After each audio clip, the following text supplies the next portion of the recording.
ನಮಸ್ಕಾರ. ಮುಖ್ಯಾಂಶಗಳು. ಭಾರತದಲ್ಲಿ ಶಿಕ್ಷಣದ ಗುಣಮಟ್ಟ ಸುಧಾರಿಸಲು ಸರ್ಕಾರ ಹಲವು ಕ್ರಮ. ಸಾಮಾಜಿಕ ಪರಿವರ್ತನೆ, ರಾಷ್ಟ್ರ ನಿರ್ಮಾಣದಲ್ಲಿ ಶಿಕ್ಷಣ ಪ್ರಮುಖ ಪಾತ್ರ. ರಾಷ್ಟ್ರಪತಿ ದ್ರೌಪದಿ ಮುರ್ಮು. 2024ರ ಹಣಕಾಸು ಮಸೂದೆಗೆ ಲೋಕಸಭೆಯಲ್ಲಿ ಅನುಮೋದನೆ. ತೆರಿಗೆ ವ್ಯವಸ್ಥೆಯಲ್ಲಿ ಸರಳೀಕರಣ, ದೇಶದ ಮಧ್ಯಮ ವರ್ಗಕ್ಕೆ ಅನುಕೂಲ. ಸಚಿವೆ ನಿರ್ಮಲಾ ಸೀತಾರಾಮನ್. ಪ್ಯಾರಿಸ್ ಒಲಿಂಪಿಕ್ಸ್ ಅನರ್ಹತೆ ಪ್ರಶ್ನಿಸಿ ಕುಸ್ತಿಪಟು ವಿನೇಶ್ ಪೋಗಟ್ ಕ್ರೀಡಾ ನ್ಯಾಯಾಧಿಕರಣಕ್ಕೆ ಮೇಲ್ಮನವಿ. ವೃತ್ತಿ ಬದುಕಿಗೆ ವಿದಾಯ. ವಿಷಯಾಧಾರಿತ ಸ್ವಾತಂತ್ರ್ಯೋತ್ಸವ 216ನೇ ಫಲಪುಷ್ಪ ಪ್ರದರ್ಶನ. ಮುಖ್ಯಮಂತ್ರಿ ಸಿದ್ದರಾಮಯ್ಯ ಇಂದು ಚಾಲನೆ. ವಾರ್ತೆಗಳ ವಿವರ. ಶಿಕ್ಷಣ ಸಾಮಾಜಿಕ ಪರಿವರ್ತನೆ ಮತ್ತು ರಾಷ್ಟ್ರ ನಿರ್ಮಾಣದ ಮಾಧ್ಯಮವಾಗಿದೆ ಎಂದು ರಾಷ್ಟ್ರಪತಿ ದ್ರೌಪದಿ ಮುರ್ಮು ಹೇಳಿದ್ದಾರೆ. ವೆಲ್ಲಿಂಗ್ಟನ್ನಲ್ಲಿ ನಡೆದ ನ್ಯೂಜಿಲೆಂಡ್ ಅಂತಾರಾಷ್ಟ್ರೀಯ ಶಿಕ್ಷಣ ಸಮ್ಮೇಳನವನ್ನುದ್ದೇಶಿಸಿ ಮಾತನಾಡಿದ ರಾಷ್ಟ್ರಪತಿ, ದೇಶದಲ್ಲಿ ಶಿಕ್ಷಣದ ಗುಣಮಟ್ಟ ಸುಧಾರಿಸಲು ಭಾರತ ಸರ್ಕಾರ ಹಲವಾರು ಕ್ರಮಗಳನ್ನು ಕೈಗೊಂಡಿದೆ ಎಂದು ಹೇಳಿದರು. People's life, be it economic, intellectual, artist, economic, social or spiritual. Education in our society to create leaders, thinkers, guides, protectors and keepers of the conscience of society. Education is the cornerstone of a nation's progress and advancement.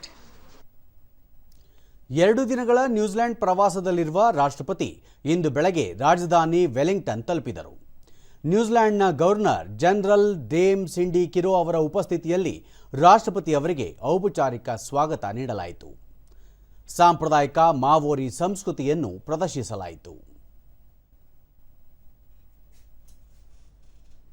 ರಾಷ್ಟ್ರಪತಿ ದ್ರೌಪದಿ ಮುರ್ಮು ಅವರು New Zealand governor general dame ಸಿಂಡಿ ಕಿರೋ, ಪ್ರಧಾನಿ Christopher Luxon ಮತ್ತು ಉಪಪ್ರಧಾನಿ ಮತ್ತು ವಿದೇಶಾಂಗ ಸಚಿವ Vincent Peters ಅವರೊಂದಿಗೆ ದ್ವಿಪಕ್ಷೀಯ ಮಾತುಕತೆ ನಡೆಸಲಿದ್ದಾರೆ. ನಂತರ ಅವರು ಫೂಕೆಹು ರಾಷ್ಟ್ರೀಯ ಯುದ್ಧ ಸ್ಮಾರಕದಲ್ಲಿ ಪುಷ್ಪನಮನ ಸಲ್ಲಿಸಿ ಗವರ್ನರ್ ಜನರಲ್ ಆಯೋಜಿಸಿರುವ ಔತಣಕೂಟದಲ್ಲಿ ಭಾಗಿಯಾಗಲಿದ್ದಾರೆ. 2024ರ ಹಣಕಾಸು ಮಸೂದೆಗೆ ಲೋಕಸಭೆಯಲ್ಲಿ ನಿನ್ನೆ ಅನುಮೋದನೆ ನೀಡಲಾಯಿತು. जो सदस्य इसके पक्ष में हाँ गए, जो सदस्य विरोध में ना गए, मेरे विचार में निर्णय हाँ वालों के पक्ष में, हाँ वालों के पक्ष में खंड 1 अधिनियम सूत्र विधेयक का पूरा नाम विधेयक का अंग बने. माननीय मंत्री जी प्रस्ताव करें कि यथा संशोधित विधेयक को पारित किया जाए. So I rise to move that the bill as amended. ಇದಕ್ಕೂ ಮುನ್ನ ಮಸೂದೆ ಮೇಲೆ ನಡೆದ ಚರ್ಚೆಗೆ ಉತ್ತರಿಸಿದ ಕೇಂದ್ರ ಹಣಕಾಸು ಸಚಿವೆ ನಿರ್ಮಲಾ ಸೀತಾರಾಮನ್, ಕಳೆದ ಕೆಲವು ವರ್ಷಗಳಿಂದ ಕೇಂದ್ರ ಸರ್ಕಾರ ತೆರಿಗೆ ವ್ಯವಸ್ಥೆಯನ್ನು ಸರಳೀಕರಿಸುತ್ತಿದ್ದು ದೇಶದ ಮಧ್ಯಮ ವರ್ಗಕ್ಕೆ ಹೆಚ್ಚಿನ ಅನುಕೂಲವಾಗಿದೆ ಎಂದು ತಿಳಿಸಿದರು. ತಂತ್ರಜ್ಞಾನ ಆಧಾರಿತ ತೆರಿಗೆ ಪದ್ಧತಿಯ ಮೂಲಕ ಸರಳೀಕರಣಕ್ಕೆ ಆದ್ಯತೆ ನೀಡಲಾಗಿದ್ದು ತೆರಿಗೆ ವ್ಯವಸ್ಥೆ ಹೆಚ್ಚು ಪಾರದರ್ಶಕವಾಗಿದೆ. ಕಳೆದ 10 ವರ್ಷಗಳಲ್ಲಿ ತೆರಿಗೆ ಪದ್ಧತಿಯಲ್ಲಿ ಪರಿವರ್ತನೀಯ ಬದಲಾವಣೆ ತರಲಾಗಿದ್ದು ಬಹುಸಂಖ್ಯೆಯ ಜನರಿಗೆ ಅನುಕೂಲವಾಗಿದೆ ಎಂದು ಹೇಳಿದರು. ಸಂಬಳದಾರರ ಹಿತಕ್ಕಾಗಿ ಪ್ರಾಮಾಣಿತ ಕಡಿತ ಪ್ರಮಾಣವನ್ನು 75,000 ರೂಪಾಯಿಗಳಿಗೆ ಏರಿಕೆ ಮಾಡಲಾಗಿದೆ. ವಿವಾದ್ ಸೆ ವಿಶ್ವಾಸ್ ಯೋಜನೆಯ ಮೂಲಕ ವ್ಯಾಜ್ಯಗಳ ಇತ್ಯರ್ಥಕ್ಕೆ ವೇದಿಕೆ ಕಲ್ಪಿಸಲಾಗಿದೆ. ಇದರಿಂದ ಸಣ್ಣ, ಅತಿ ಸಣ್ಣ ಮತ್ತು ಮಧ್ಯಮ ಕೈಗಾರಿಕೆಗಳು, ಸಣ್ಣ ವ್ಯಾಪಾರಿಗಳು, ಸಂಸ್ಥೆಗಳಿಗೆ ನೆರವಾಗಿದೆ. ಮಧ್ಯಂತರ ಬಜೆಟ್ನಲ್ಲಿ 90 ಲಕ್ಷ ಸಣ್ಣ ತೆರಿಗೆದಾರರಿಗೆ ಅನುಕೂಲವಾಗುವಂತೆ ವಿನಾಯಿತಿ ಮಿತಿ ಹೆಚ್ಚಿಸಲಾಗಿದೆ ಎಂದು ಹೇಳಿದರು. ಜವಳಿ, ಚರ್ಮೋದ್ಯಮ ಸೇರಿದಂತೆ ಕೆಲವು ವಲಯಗಳ ಕಚ್ಚಾ ವಸ್ತುಗಳ ದರವನ್ನು ಇಳಿಕೆ ಮಾಡಲಾಗಿದೆ. ಚಿನ್ನ, ಬೆಳ್ಳಿ ಸೇರಿದಂತೆ ಅಮೂಲ್ಯ ಲೋಹಗಳ ಆಮದು ಸುಂಕವನ್ನು ಕಡಿತಗೊಳಿಸಲಾಗಿದೆ. ಮೀನುಗಾರಿಕೆ ಆಧಾರಿತ ಉದ್ಯಮ, ಉತ್ಪಾದನಾ ವಲಯಗಳಿಗೆ ಅನುಕೂಲವಾಗುವಂತೆ ಕ್ರಮ ಕೈಗೊಳ್ಳಲಾಗಿದೆ ಎಂದು ತಿಳಿಸಿದರು. ಕಳೆದ ಕೆಲವು ವರ್ಷಗಳಿಂದ ಆದಾಯ ತೆರಿಗೆ ಮರುಪಾವತಿಯನ್ನು ಶೀಘ್ರವಾಗಿ ಮಾಡಲಾಗುತ್ತಿದ್ದು ಪ್ರಸಕ್ತ ವರ್ಷದ ಜುಲೈ 31ರವರೆಗೆ 7,28,00,000 ಜನರು ಆದಾಯ ತೆರಿಗೆ ಮರುಪಾವತಿಗೆ ಸಲ್ಲಿಕೆ ಮಾಡಿದ್ದಾರೆ. ಈ ಪ್ರಮಾಣ ಶೇಕಡಾ 7.5ರಷ್ಟು ಏರಿಕೆಯಾಗಿದ್ದು 58 ಲಕ್ಷಕ್ಕೂ ಅಧಿಕ ಮಂದಿ ಇದೇ ಮೊದಲ ಬಾರಿಗೆ ಆದಾಯ ತೆರಿಗೆ ಮರುಪಾವತಿಗೆ ಸಲ್ಲಿಕೆ ಮಾಡಿದ್ದಾರೆ ಎಂದು ನಿರ್ಮಲಾ ಸೀತಾರಾಮನ್ ತಿಳಿಸಿದರು. Honorable member and also Honorable member Avinash Reddy ji have all spoken about the burden on the middle class, taxes not really being reduced on them and so on. In general, I want to put forth before you, sir, that the specific items on which I would propose, and I believe that middle class stand to benefit. So I will name them, specify them. In 2023, sir, the slabs for personal income tax were significantly liberalized. ದೇಶದ 2ನೇ ಮತ್ತು 3ನೇ ಹಂತದ ನಗರಗಳಿಗೆ ಮಾಹಿತಿ ತಂತ್ರಜ್ಞಾನ ಉದ್ಯಮಗಳನ್ನು ವಿಸ್ತರಿಸಲು ಸರ್ಕಾರ ಯೋಜನೆ ರೂಪಿಸುತ್ತಿದೆ ಎಂದು ಕೇಂದ್ರ ಎಲೆಕ್ಟ್ರಾನಿಕ್ಸ್ ಮತ್ತು ಮಾಹಿತಿ ತಂತ್ರಜ್ಞಾನ ರಾಜ್ಯ ಸಚಿವ ಜಿತಿನ್ ಪ್ರಸಾದ್ ಲೋಕಸಭೆಗೆ ನಿನ್ನೆ ತಿಳಿಸಿದ್ದಾರೆ. ಪ್ರಶ್ನೋತ್ತರ ಕಲಾಪದಲ್ಲಿ ಅವರು ಸರ್ಕಾರ ದೇಶದಲ್ಲಿ 65 ಸಾಫ್ಟ್ವೇರ್ ಪಾರ್ಕ್ಗಳನ್ನು ಸ್ಥಾಪಿಸಿದ್ದು 57 ಪಾರ್ಕ್ಗಳು 2 ಮತ್ತು 3ನೇ ನಗರಗಳಲ್ಲಿ ನಿರ್ಮಾಣವಾಗಿವೆ. ಇದರಿಂದ ಗ್ರಾಮೀಣ ಭಾಗದ ನಿವಾಸಿಗಳಿಗೆ ಸಹಾಯವಾಗಿದೆ. ಗ್ರಾಮೀಣ ಪ್ರದೇಶದ ಸಂಪರ್ಕ ವ್ಯವಸ್ಥೆ ಹೆಚ್ಚಿಸಲು ಮತ್ತು ಮಾಹಿತಿ ತಂತ್ರಜ್ಞಾನ ಕೇಂದ್ರಗಳನ್ನು ಸ್ಥಾಪಿಸಲು ಕೇಂದ್ರ ಸರ್ಕಾರ ಮತ್ತಷ್ಟು ಯೋಜನೆಗಳನ್ನು ರೂಪಿಸಲಿದೆ ಎಂದು ತಿಳಿಸಿದರು.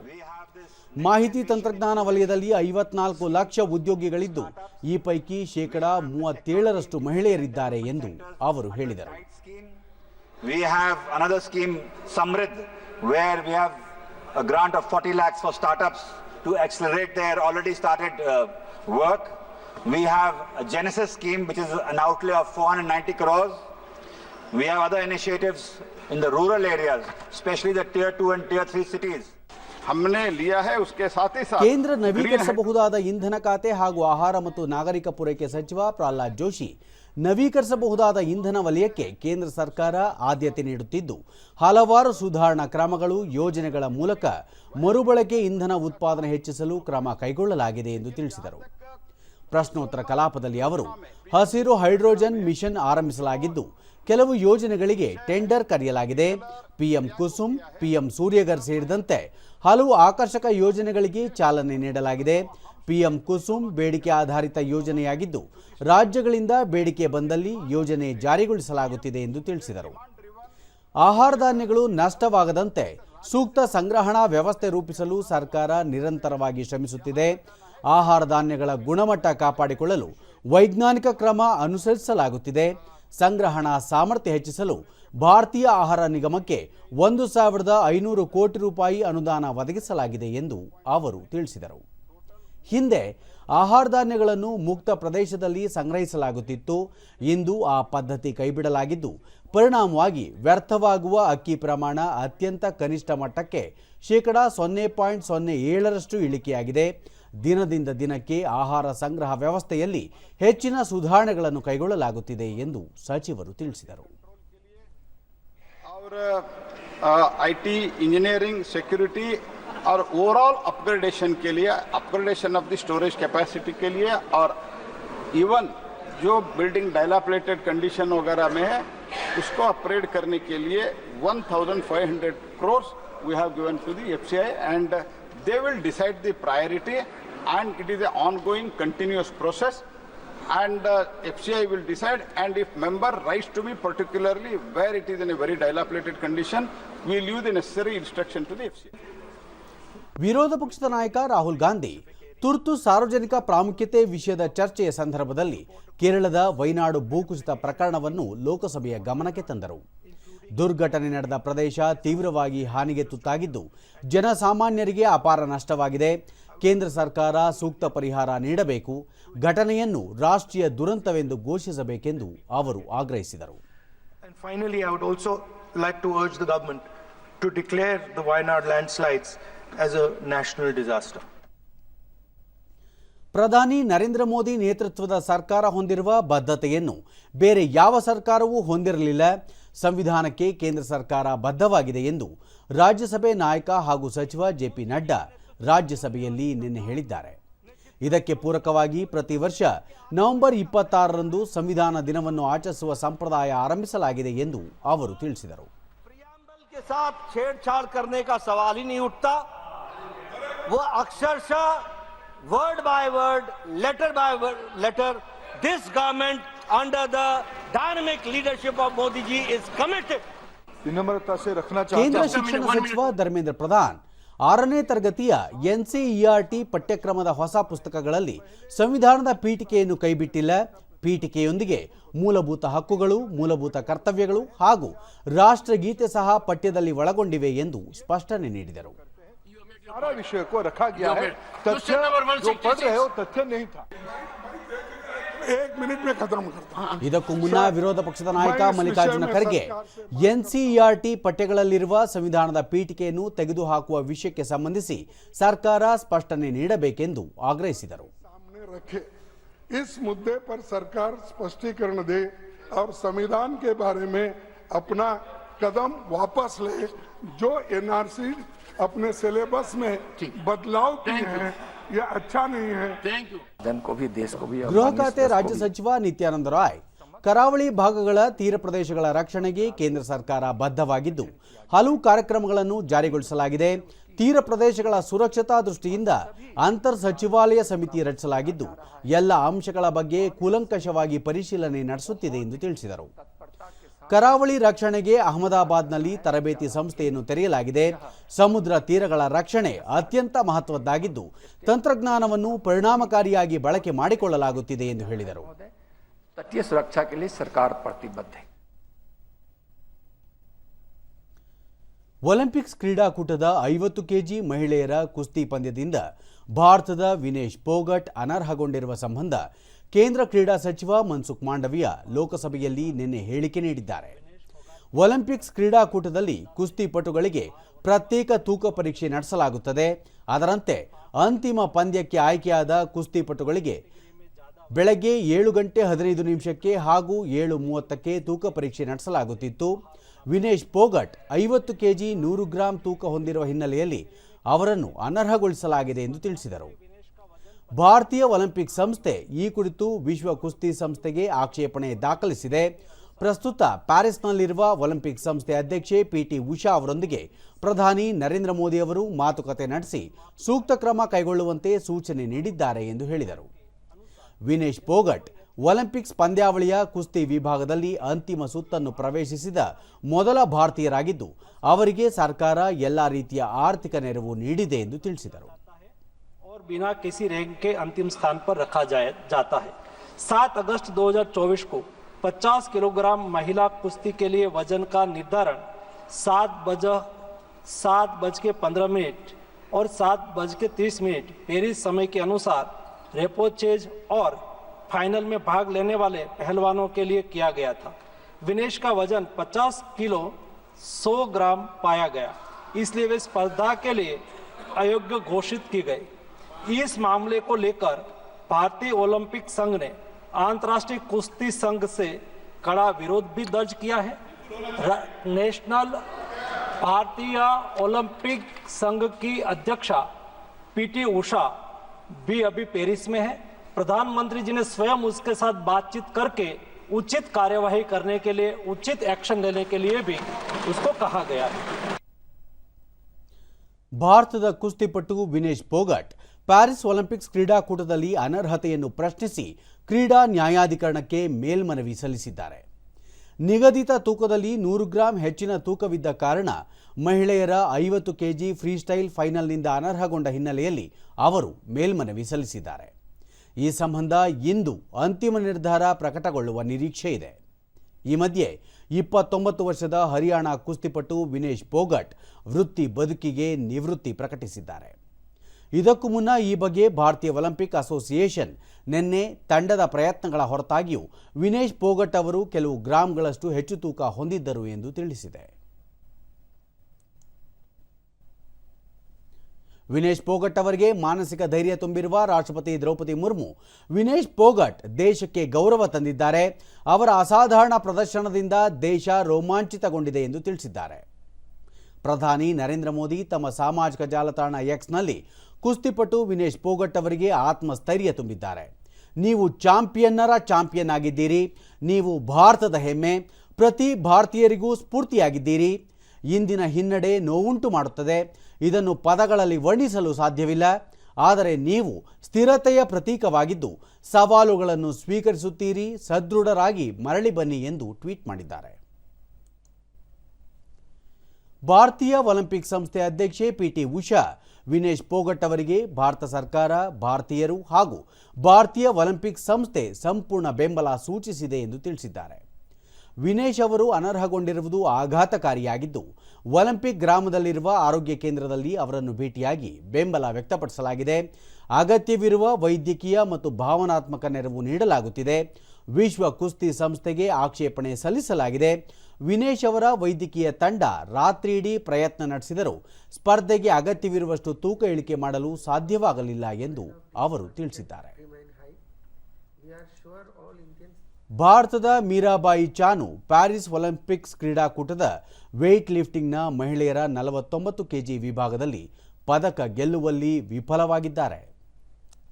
ತಡರಾತ್ರಿ ನಡೆದ ಅಂತಿಮ ಸುತ್ತಿನಲ್ಲಿ ಅವರು 4ನೇ ಸ್ಥಾನಕ್ಕೆ ಕುಸಿದರು. ಜರ್ಕ್ ವಿಭಾಗದಲ್ಲಿ 88 ಕೆಜಿ ತೂಕ ಹಾಗೂ ಕ್ಲೀನ್ ಮತ್ತು ಸ್ನ್ಯಾಚ್ ವಿಭಾಗದಲ್ಲಿ 111 ಕೆಜಿ ಸೇರಿದಂತೆ ಒಟ್ಟು 199 ಕೆಜಿ ತೂಕ ಎತ್ತುವುದರೊಂದಿಗೆ 4ನೇ ಸ್ಥಾನಕ್ಕೆ ಅವರು ತೃಪ್ತಿಪಟ್ಟರು. ಕಳೆದ ಬಾರಿ ಬೆಳ್ಳಿ ಪದಕ ಗೆದ್ದಿದ್ದ ಚಾನು ಈ ಬಾರಿಯೂ ಪದಕ ಗೆಲ್ಲುವ ನೆಚ್ಚಿನ ಸ್ಪರ್ಧಿಯಾಗಿದ್ದರು. ಪ್ಯಾರಿಸ್ ಒಲಿಂಪಿಕ್ಸ್ನ 13ನೇ ಸ್ಪರ್ಧಾ ದಿನವಾದ ಇಂದು ಭಾರತೀಯರು ಹಲವು ಸ್ಪರ್ಧೆಗಳಲ್ಲಿ ಕಣಕ್ಕಿಳಿಯಲಿದ್ದಾರೆ. ಟೋಕಿಯೋ ಒಲಿಂಪಿಕ್ಸ್ ಚಿನ್ನದ ಪದಕ ವಿಜೇತ ನೀರಜ್ ಚೋಪ್ರಾ ಇಂದು ನಡೆಯಲಿರುವ ಪುರುಷರ ಜಾವಲಿನ್ ಸ್ಪರ್ಧೆಯ ಫೈನಲ್ನಲ್ಲಿ ಪದಕ ಗೆಲ್ಲುವ ನಿರೀಕ್ಷೆ ಮೂಡಿಸಿದ್ದಾರೆ. ಪುರುಷರ ಹಾಕಿ ತಂಡ ಕಂಚಿನ ಪದಕಕ್ಕಾಗಿ ಸಂಜೆ ಸ್ಪೇನ್ ವಿರುದ್ಧ ಹೋರಾಟ ನಡೆಸಲಿದೆ. ಇದಲ್ಲದೆ 100 ಮೀಟರ್ ಹರ್ಡಲ್ ಸೇರಿದಂತೆ ಅಥ್ಲೆಟಿಕ್ಸ್ ಸ್ಪರ್ಧೆಗಳಲ್ಲಿ ಭಾರತೀಯ ಕ್ರೀಡಾಪಟುಗಳು ಕಣಕ್ಕಿಳಿಯಲಿದ್ದಾರೆ.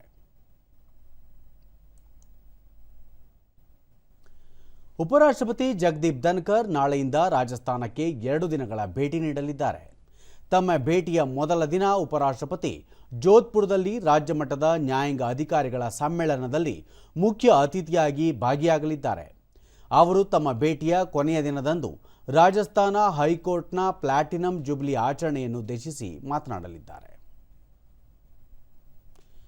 ಲಾಲ್ಬಾಗ್ನಲ್ಲಿ ಸ್ವಾತಂತ್ರ್ಯೋತ್ಸವದ ಅಂಗವಾಗಿ ಸಂವಿಧಾನ ಶಿಲ್ಪಿ ಡಾಕ್ಟರ್ ಬಿಆರ್ ಅಂಬೇಡ್ಕರ್ ವಿಷಯಾಧಾರಿತ ಫಲಪುಷ್ಪ ಪ್ರದರ್ಶನವನ್ನು ಇಂದಿನಿಂದ 19ರವರೆಗೆ ಆಯೋಜಿಸಲಾಗಿದ್ದು, ಗಾಜಿನ ಮನೆಯಲ್ಲಿ ಈ ಬಾರಿ 12 ಅಡಿ ಎತ್ತರದ ಅಂಬೇಡ್ಕರ್ ಅವರ ಪ್ರತಿಮೆ ವೀಕ್ಷಕರನ್ನು ಆಕರ್ಷಿಸಲಿದೆ. ಒಟ್ಟು 12 ದಿನಗಳವರೆಗೆ ಫಲಪುಷ್ಪ ಪ್ರದರ್ಶನ ಇರಲಿದ್ದು, ಸುಮಾರು 32ರಿಂದ 35 ಲಕ್ಷ ವಿವಿಧ ಬಗೆಯ ಹೂಗಳನ್ನು ಬಳಕೆ ಮಾಡಲಾಗಿದೆ. ಇಂದು ಬೆಳಗ್ಗೆ 10:30ಕ್ಕೆ ಮುಖ್ಯಮಂತ್ರಿ ಸಿದ್ದರಾಮಯ್ಯ ಪುಷ್ಪ ಪ್ರದರ್ಶನ ಉದ್ಘಾಟಿಸಲಿದ್ದಾರೆ. ಈ ವೇಳೆ ತೋಟಗಾರಿಕಾ ಸಚಿವ ಎಸ್ ಮಲ್ಲಿಕಾರ್ಜುನ್, ಅಂಬೇಡ್ಕರ್ ಅವರ ಮೊಮ್ಮಗ ಭೀಮ್ರಾವ್ ಯಶವಂತ್ ಅಂಬೇಡ್ಕರ್ ಸೇರಿದಂತೆ ಹಲವು ಗಣ್ಯರು ಪಾಲ್ಗೊಳ್ಳಲಿದ್ದಾರೆ. ಈ ಬಾರಿ ಗಾಜಿನ ಮನೆಯ ಕೇಂದ್ರ ಭಾಗದಲ್ಲಿ ಸಂಸತ್ ಭವನದ ಪುಷ್ಪ ಪ್ರತಿರೂಪ ಗಮನ ಸೆಳೆಯಲಿದೆ. ಭವನದ ಮೇಲ್ಭಾಗದಲ್ಲಿ 5 ಅಡಿ ಎತ್ತರ ಮತ್ತು 3 ಅಡಿ ಸುತ್ತಳತೆಯ ಅಶೋಕ ಲಾಂಛನ ರಾರಾಜಿಸಲಿದೆ. ಸಂಸತ್ ಭವನಕ್ಕೆ ಒಂದು ಬಾರಿಗೆ ಕೆಂಪು ಮತ್ತು ಕಿತ್ತಳೆ ಬಣ್ಣದ 1.8 ಲಕ್ಷ ಗುಲಾಬಿ ಹೂಗಳು ಮತ್ತು ಶ್ವೇತವರ್ಣ, ಪಿಂಕ್ ಮತ್ತು ಹಳದಿ ವರ್ಣಗಳ 1.2 ಲಕ್ಷ ಸೇವಂತಿಗೆ ಹೂ ಬಳಸಲಾಗುತ್ತಿದೆ. ಜೊತೆಗೆ ಡಾಕ್ಟರ್ ಬಿಆರ್ ಅಂಬೇಡ್ಕರ್ ಜನ್ಮಸ್ಥಳದ ಪುಷ್ಪ ಮಾದರಿ ಸ್ಮಾರಕ, ಅಂಬೇಡ್ಕರ್ ಚೈತನ್ಯ ಭೂಮಿ ಸ್ಮಾರಕದ ಪುಷ್ಪ ಮಾದರಿ, ಅಂಬೇಡ್ಕರ್ ವ್ಯಕ್ತಿತ್ವ ಮತ್ತು ಸಾಧನೆಗಳನ್ನು ಬಿಂಬಿಸುವ ಕಲಾಕೃತಿ, ಹೀರಾಕುಡ್ ಅಣೆಕಟ್ಟೆಯ ಪ್ರತಿಕೃತಿ, ಕೋರೆಗಾಂವ್ ಜಯಸ್ತಂಭದ ಮಾದರಿ, ಕಲಾರಾಮ್ ದೇವಾಲಯ ಪ್ರವೇಶ ಸತ್ಯಾಗ್ರಹ ಬಿಂಬಿಸುವ ಕಲಾಕೃತಿ, ಬುದ್ಧ, ಸಂತ ಕಬೀರ, ಪುಲೆ ದಂಪತಿಯ ಪ್ರತಿಮೆಗಳು, ಕಂಬಗಳಲ್ಲಿ ಅರಳುವ ಪುಷ್ಪ ಡೂಮ್ಸ್ಗಳು, ಹೀಗೆ ಹಲವಾರು ಕಲಾಕೃತಿಗಳು ವೀಕ್ಷಕರನ್ನು ಸೆಳೆಯಲಿವೆ. ಎಲ್ಇಡಿ ಪರದೆಗಳ ಮೂಲಕ ಲಾಲ್ಬಾಗ್ನ 12 ಆಯ್ದ ಸ್ಥಳಗಳಲ್ಲಿ ಡಾಕ್ಟರ್ ಬಿಆರ್ ಅಂಬೇಡ್ಕರ್ ಅವರ ಜೀವನ ದರ್ಶನ ಅನಾವರಣಗೊಳ್ಳಲಿದೆ. ಪ್ರವೇಶ ದ್ವಾರಗಳು ಸೇರಿದಂತೆ ಎಲ್ಲೆಡೆ 136 ಸಿಸಿಟಿವಿ ಕ್ಯಾಮೆರಾಗಳು, ಆಯ್ದ ಸ್ಥಳಗಳಲ್ಲಿ 5 ಎತ್ತರದ ಟವರ್ ವೇದಿಕೆಯಿಂದ ಪೊಲೀಸ್ ಕಣ್ಗಾವಲು, ಅಗ್ನಿಶಾಮಕ ದಳದ ವಾಹನ ನಿಯೋಜನೆ, ಒಟ್ಟು 38 ಪ್ರಥಮ ಚಿಕಿತ್ಸಾ ಪೆಟ್ಟಿಗೆಗಳು, ಪ್ಯಾರಾಮೆಡಿಕಲ್ ತಂಡವುಳ್ಳ ಮಿನಿ ಆಸ್ಪತ್ರೆಯನ್ನು ತೆರೆಯಲಾಗಿದೆ. ಸಾರ್ವಜನಿಕರಿಗೆ ಅನುಕೂಲವಾಗುವಂತೆ ಪ್ರವೇಶ ಟಿಕೆಟ್ಗಳನ್ನು ಗಾಜಿನ ಮನೆಯ ಬಳಿ ಮುಂಜಾನೆ 6 ಗಂಟೆಯಿಂದ 9 ಗಂಟೆಯವರೆಗೆ ಮತ್ತು ಲಾಲ್ಬಾಗ್ ಎಲ್ಲ ಪ್ರವೇಶ ದ್ವಾರಗಳಲ್ಲಿ ಬೆಳಗ್ಗೆ 9ರಿಂದ ಸಂಜೆ 6:30ರವರೆಗೆ ನೀಡಲಾಗುವುದು. ಆನ್ಲೈನ್ ಅಡ್ವಾನ್ಸ್ ಬುಕಿಂಗ್ ವ್ಯವಸ್ಥೆಯೂ ಕೂಡ ಇರಲಿದೆ.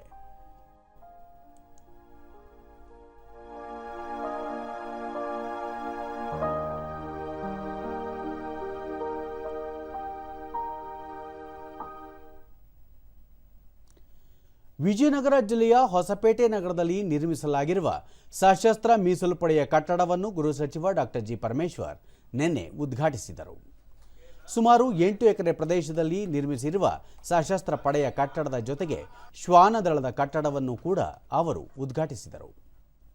ಬಳಿಕ ಪೊಲೀಸ್ ಸಿಬ್ಬಂದಿಯ ವಸತಿ ಗೃಹ ನಿರ್ಮಾಣಕ್ಕೆ ಶಂಕುಸ್ಥಾಪನೆ ನೆರವೇರಿಸಿದರು. ಇದೇ ವೇಳೆ ಧ್ವಜಸ್ತಂಭ, ಪೊಲೀಸ್ ಪರೇಡ್ ಮೈದಾನವನ್ನು ವೀಕ್ಷಿಸಿ ಮಾಹಿತಿ ಪಡೆದರು. ವಿಶೇಷವಾಗಿ ಸಂವಿಧಾನದ ಬಳಿಕ ಸಚಿವ ಪರಮೇಶ್ವರ್ ಕಲ್ಯಾಣ ಕರ್ನಾಟಕ ಪ್ರಾದೇಶಿಕ ಅಭಿವೃದ್ಧಿ ನಿಗಮ KKRDಗೆ 5 ಕೋಟಿ ರೂಪಾಯಿ ಅನುದಾನ ನೀಡಲಾಗಿದ್ದು, ಪೊಲೀಸ್ ವಸತಿ ಗೃಹ ನಿರ್ಮಾಣಕ್ಕಾಗಿ ಇದರಿಂದ ಹಣ ನೀಡುವಂತೆ KKRD ಅಧ್ಯಕ್ಷರಿಗೆ ಮನವಿ ಸಲ್ಲಿಸಲಾಗಿದೆ ಎಂದು ತಿಳಿಸಿದರು. ಆ 5,000 ಕೋಟಿಯಲ್ಲಿ ನಾನು ನಮ್ಮ ಇಲಾಖೆ ವತಿಯಿಂದ ನಮ್ಮ ಅಧ್ಯಕ್ಷರಿಗೆ KKRD ಅಧ್ಯಕ್ಷರಿಗೆ ಹೇಳಿರೋದು, ನೋಡಪ್ಪ ಪೊಲೀಸು ಅಲ್ಲೇ ಬರುತ್ತೆ, ಅವ್ರನ್ನ ಭೇಟಿ ಮಾಡಿ ನಾನು ನಮಗೆ ಒಂದು 5,000 ಮನೆಗಳನ್ನು ಕಟ್ಟೋದಕ್ಕೆ ಹಣ ಕೊಡಿ ಅಂತ ಕೇಳ್ಕೊಂಡು ಬಂದಿದ್ದೇನೆ. ತುಮಕೂರು ವಿಶ್ವವಿದ್ಯಾಲಯದ 17ನೇ ಘಟಿಕೋತ್ಸವವನ್ನು ರಾಜ್ಯಪಾಲ ತಾವರ್ಚಂದ್ ಗೆಹ್ಲೋಟ್ ನಿನ್ನೆ ಉದ್ಘಾಟಿಸಿ ರ್ಯಾಂಕ್ ಪಡೆದ ವಿದ್ಯಾರ್ಥಿಗಳಿಗೆ ಪದವಿ ಹಾಗೂ ಪದಕ ಪ್ರದಾನ ಮಾಡಿದರು. ಇದೇ ವೇಳೆ ಕ್ರೀಡಾಪಟು SC ನಾಗಾನಂದ ಸ್ವಾಮಿ, ಉದ್ಯಮಿ HG ಚಂದ್ರಶೇಖರ್ ಹಾಗೂ ಮಹರ್ಷಿ ವಾಲ್ಮೀಕಿ ಜಗದ್ಗುರು ವಾಲ್ಮೀಕಿ ಪ್ರಸನ್ನಾನಂದ ಸ್ವಾಮೀಜಿ ಅವರಿಗೆ ಗೌರವ ಡಾಕ್ಟರೇಟ್ ಪ್ರದಾನ ಮಾಡಲಾಯಿತು. ಈ ಸಂದರ್ಭದಲ್ಲಿ ಉನ್ನತ ಶಿಕ್ಷಣ ಸಚಿವ ಡಾಕ್ಟರ್ MC ಸುಧಾಕರ್, ಇಸ್ರೋ ಸಂಸ್ಥೆಯ ಮಾಜಿ ಅಧ್ಯಕ್ಷ ಡಾಕ್ಟರ್ AS ಕಿರಣ್ ಕುಮಾರ್, ಕುಲಪತಿ ಪ್ರೊಫೆಸರ್ ವೆಂಕಟೇಶ್ವರಲು ಸೇರಿದಂತೆ ಹಲವು ಗಣ್ಯರು ಉಪಸ್ಥಿತರಿದ್ದರು.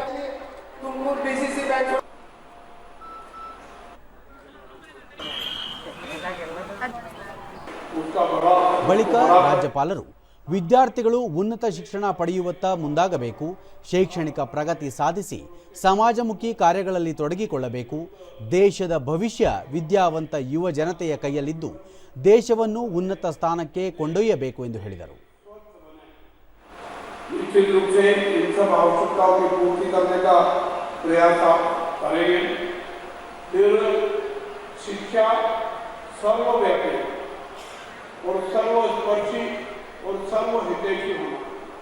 Academics is a field where doctor MC Sudhakar, ರಾಜ್ಯ ಸರ್ಕಾರ ಉನ್ನತ ಶಿಕ್ಷಣದ ಅಭಿವೃದ್ಧಿಗೆ ಹೆಚ್ಚಿನ ಉತ್ತೇಜನ ನೀಡುತ್ತಿದೆ, ತಂತ್ರಜ್ಞಾನ ಹಾಗೂ ಕೌಶಲ್ಯಭರಿತ ಶಿಕ್ಷಣಕ್ಕೆ ಹೆಚ್ಚಿನ ಒತ್ತು ನೀಡಿದ್ದು ವಿದ್ಯಾರ್ಥಿಗಳ ಸರ್ವತೋಮುಖ ಕಲಿಕೆಗೆ ಹಲವಾರು ಕಾರ್ಯಕ್ರಮಗಳನ್ನು ರೂಪಿಸಿದೆ ಎಂದರು. So it's a very noble profession. I would request all the graduates to have a thought in their mind to choose the profession of academics. Doctor AS Kiran Kumar, Bharat ಬಾಹ್ಯಾಕಾಶ ಕ್ಷೇತ್ರದಲ್ಲಿ ಜಾಗತಿಕವಾಗಿ ಛಾಪು ಮೂಡಿಸಿದ್ದು ಶೈಕ್ಷಣಿಕವಾಗಿಯೂ ಕೂಡ ಪ್ರಗತಿ ಸಾಧಿಸಿದೆ. ಇಂದಿನ ಯುವ ಜನತೆ ಶೈಕ್ಷಣಿಕ ಅಭಿವೃದ್ಧಿಯ ಜೊತೆಗೆ ರಾಷ್ಟ್ರದ ಅಭಿವೃದ್ಧಿಗೆ ಕೈಜೋಡಿಸಬೇಕಿದೆ ಎಂದು ಹೇಳಿದರು.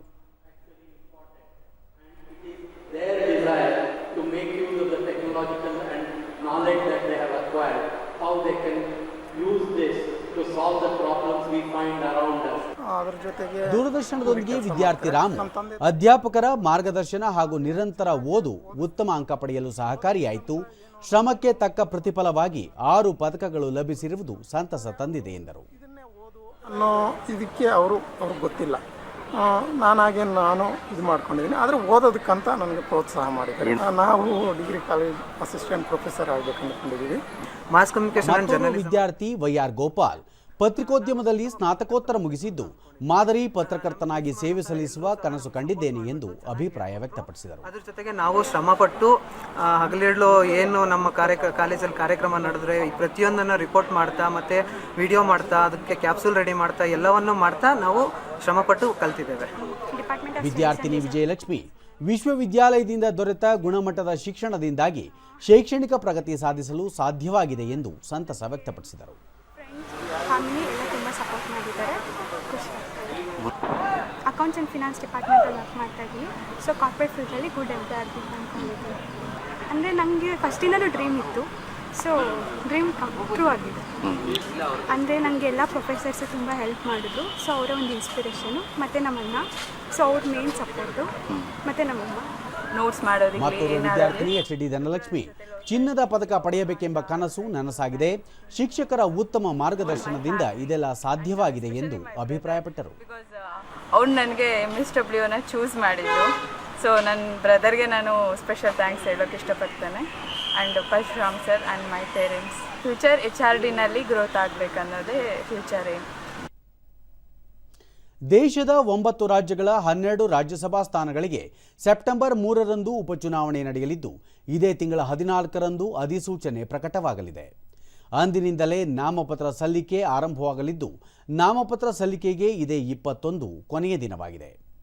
ಇದೇ 22ರಂದು ನಾಮಪತ್ರಗಳ ಪರಿಶೀಲನೆ ನಡೆಯಲಿದ್ದು ಇದೇ ತಿಂಗಳ 26 ಮತ್ತು 27ರಂದು ನಾಮಪತ್ರ ವಾಪಸ್ ಪಡೆಯಲು ಅವಕಾಶ ಮಾಡಿಕೊಡಲಾಗಿದೆ ಎಂದು ಚುನಾವಣಾ ಆಯೋಗದ ಪ್ರಕಟಣೆ ತಿಳಿಸಿದೆ. ಅಸ್ಸಾಂ, ಬಿಹಾರ, ಹರಿಯಾಣ, ಮಧ್ಯಪ್ರದೇಶ, ಮಹಾರಾಷ್ಟ್ರ, ರಾಜಸ್ಥಾನ, ತ್ರಿಪುರಾ, ತೆಲಂಗಾಣ ಹಾಗೂ ಒಡಿಶಾ ರಾಜ್ಯಗಳ 12 ಸ್ಥಾನಗಳಿಗೆ ಸೆಪ್ಟೆಂಬರ್ 3ರಂದು ಚುನಾವಣೆ ನಡೆಯಲಿದೆ. ಈಗ ಇಂದಿನ ಪತ್ರಿಕೆಗಳ ಇಣುಕು ನೋಟ. ಇಂದು ಲೋಕಸಭೆಯಲ್ಲಿ ವಕ್ಫ್ ಕಾಯ್ದೆ ತಿದ್ದುಪಡಿ ಮಸೂದೆ 1995 ವಕ್ಫ್ ಕಾಯ್ದೆಗೆ 44 ತಿದ್ದುಪಡಿ ಮಾಡಲು ವಕ್ಫ್ ಮಂಡಳಿಯಲ್ಲಿ 2 ಮಹಿಳಾ ಸದಸ್ಯರಿಗೆ ಸ್ಥಾನ ಕಡ್ಡಾಯ. ಇಂದಿನಿಂದ ಫಲಪುಷ್ಪ ಪ್ರದರ್ಶನ. ಲಾಲ್ಬಾಗ್ ಸುತ್ತಮುತ್ತಲಿನ ಪ್ರದೇಶದಲ್ಲಿ ರಸ್ತೆಗಳಲ್ಲಿ ವಾಹನ ನಿಲುಗಡೆ ನಿಷೇಧ. ಆಗಸ್ಟ್ 15ರಂದು ಇಸ್ರೋದಿಂದ ಉಪಗ್ರಹ ಉಡಾವಣೆ. ರಾಜ್ಯದಲ್ಲಿ 20,000 ಗಡಿ ದಾಟಿದ ಡೆಂಗಿ. ನಿನ್ನೆ ಒಂದೇ ದಿನ 4 ಮಕ್ಕಳು ಸೇರಿ 279 ಮಂದಿಗೆ ಸೋಂಕು. ಪ್ಯಾರಿಸ್ ಒಲಿಂಪಿಕ್ಸ್ ಮಹಿಳೆಯರ ಕುಸ್ತಿಯಲ್ಲಿ ವಿನೇಶ್ ಫೋಗಟ್ ಅನರ್ಹ. ಕೈ ತಪ್ಪಿದ ಐತಿಹಾಸಿಕ ಪದಕ. ಆಘಾತ. 100 ಗ್ರಾಂ ತೂಕದಿಂದ ಕನಸು ಛಿದ್ರ. ಇವು ಇಂದಿನ ಪತ್ರಿಕೆಗಳ ಪ್ರಮುಖ ಸುದ್ದಿ. ಉಳಿದಂತೆ ಸರ್ಕಾರಿ ಔಷಧಿಗಳ ಗುಣಮಟ್ಟದ ಬಗ್ಗೆ ಕಟ್ಟುನಿಟ್ಟಿನ ತಪಾಸಣೆ.